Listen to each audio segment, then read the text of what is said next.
আসসালামু আলাইকুম রহমতুল্লাহ। দর্শক, আজকের এই ভিডিওর মাধ্যমে আপনাদেরকে বোঝানোর চেষ্টা করব এই যে পাহাড়ি না আদিবাসী না বাঙালি, আসলে এরা কারা, আর এদের চাওয়াটা কি, আর এদের এই চাওয়ার মধ্যে কি কি রয়েছে, আজকের এই ভিডিও জুড়ে আপনাদের সঙ্গে আলোচনা করব।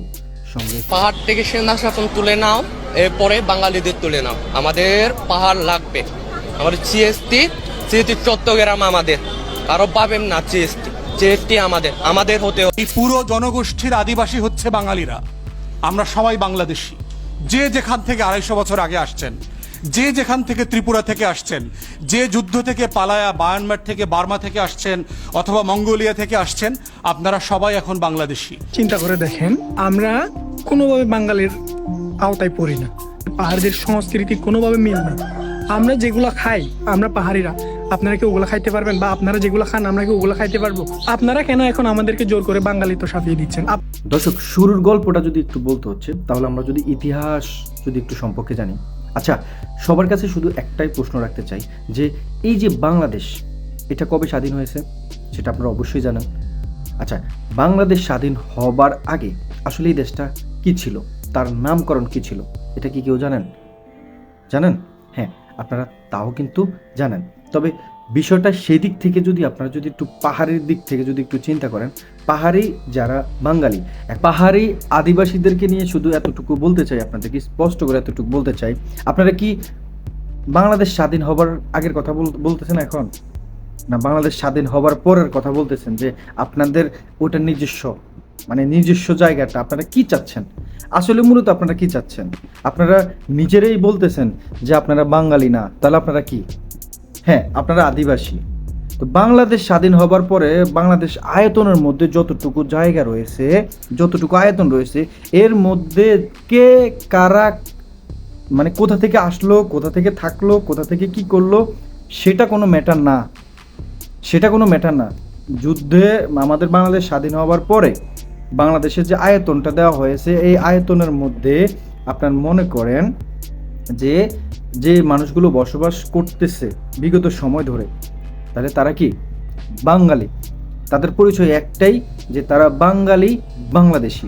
এখন আপনি যদি বলেন যে হ্যাঁ আপনি বাঙালি না, আপনি আদিবাসী, পাহাড়ি আদিবাসী, ঠিক আছে, তা আপনারা পাহাড়ি আদিবাসী হলো, কিন্তু আপনাদের পরিচয়টা কি? কোন দেশের আপনারা? ইন্ডিয়ান, পাকিস্তানের, কোন জায়গার? না, একটু একটু বলেন যে আপনারা কিছু শিক্ষিত মানুষ, আপনারা খুব বেশি ভালো বোঝেন। আপনাদের সঙ্গে শুধু এতটুকু বলতে চাচ্ছি যে যদি আপনারা যদি এতটুকু ভাষাটা বোঝেন যে আপনারা কোন দেশে, বাঙালি, পাহাড়ি, ঠিক আছে, এখন এটা কি আপনারা যে কথাগুলো বলতেছেন, এইটা কি বাংলাদেশের বাহিরের কথা বলতেছেন না ভিতরের কথা বলতেছেন?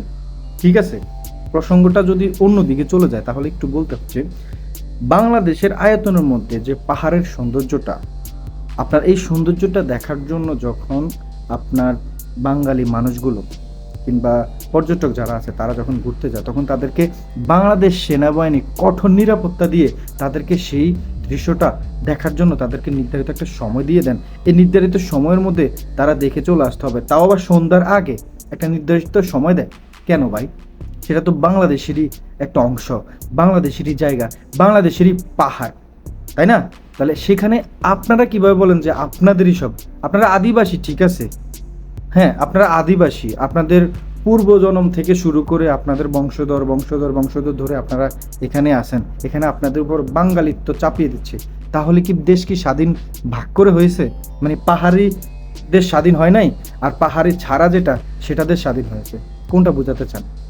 না, আপনারা যেখানে ইচ্ছা সেখানে যেতে পারবেন, বাংলাদেশের যেখানে ইচ্ছা আপনারা সেখানে যেতে পারবেন, যেখানে ইচ্ছা সেখানে আপনারা পড়াশোনা করতে পারবেন, যেখানে আপনাদের মন চায় আপনারা সেখানে থাকতে পারবেন, কোনো অসুবিধা নাই। আপনি তো বাঙালি, তাই না? কোনো অসুবিধা হবে না। শুধুমাত্র অসুবিধা হবে কোথায়? যখনই আপনাদের পাহাড়ের ওখানে কোনো বাঙালি তার পরিচয় দিয়ে যখন সে থাকতে চাইবে কিংবা কোনো কিছু আপনাদের সেখানকার জমি কিনতে চাইবে, তখনই আপনাদের সমস্যা। না, আপনাদের সমস্যাটা কোথায় সেটা আপনারা বলতে চাচ্ছেন না। না, এখানে জনপ্রিয় কিছু কন্টেন্ট ক্রিয়েটরের কথা যদি না বললেই নয়। এই যে তারা বলতেছে যে তারা বাংলাদেশি, বাংলাদেশি, আবার আরেকজন বলতেছে যে তারা যেভাবে খায় বা তাদের যে খাবার দাবার যেটা আছে সেটা আমাদের সাথে ম্যাচ করে না, তাদের যে সংস্কৃতি, তারপরে তাদের যে নিয়ম কানুন সেটা তাদের সাথে যায় না। আরে ভাই, যাবে কিভাবে? যাবেটা কিভাবে, সেটার সাথে আপনি কি বাংলাদেশের মানে পুরো ভাগ করে ফেলবেন? এটা কি আপনি বাংলাদেশ ভাগ করে ফেলতেছেন? এখানে বাংলাদেশে হিন্দু, বৌদ্ধ, মুসলিম সব কিছু মিলিয়ে আপনার মনে করেন বাঙালি জাতি, সব কিছু মিলিয়ে কি বাঙালি জাতি যখন বাংলাদেশ স্বাধীন হয় তখন এইভাবে জিনিসটা থাকে, আর সবাই এইভাবে মিলেমিশে বসবাস করছে। এখন আপনারা কেন বিভ্রান্ত ছড়াচ্ছেন? আপনারা কেন আপনাদের জায়গা বলে আপনারা বাহাদুরি দেখাচ্ছেন? আপনারা কি সম্পত্তি কিনে রেখেছেন? যেটা বলতেছেন মানে পাহাড়ি আপনার, মানে কিছুদিন পরে মনে হবে যে আপনারা বাংলাদেশের মানে এই যে আপনারা যারা মনে করেন এই যে বাংলাদেশের বাঙালি বলতে আপনাদের পরিচয় দিতে লজ্জা লাগছে, মানে বলতেছে, মানে হতভম্ব আপনাদের কাছে মনে হচ্ছে। তাহলে আপনাদের যে ন্যাশনাল আইডি কার্ডটা সেখানে কিসের পরিচয় দেওয়া আছে? এই যে আপনারা যারা ব্যবহার করছেন প্রত্যেকটাই, যে যারা এই যে এত বেশি বেশি করে কথা বলতেছেন, এই যে এত কিছু বলতেছেন, আপনাদের পরিচয়পত্রটা কি? ইন্ডিয়ান, পাকিস্তানি, শ্রীলঙ্কান, কোন দেশের সেটা বলবেন তো নাকি? পরিচয়পত্রটা কোথায়? এটা কি পড়াশোনা করছেন না করেন না? শিক্ষিত না অশিক্ষিত?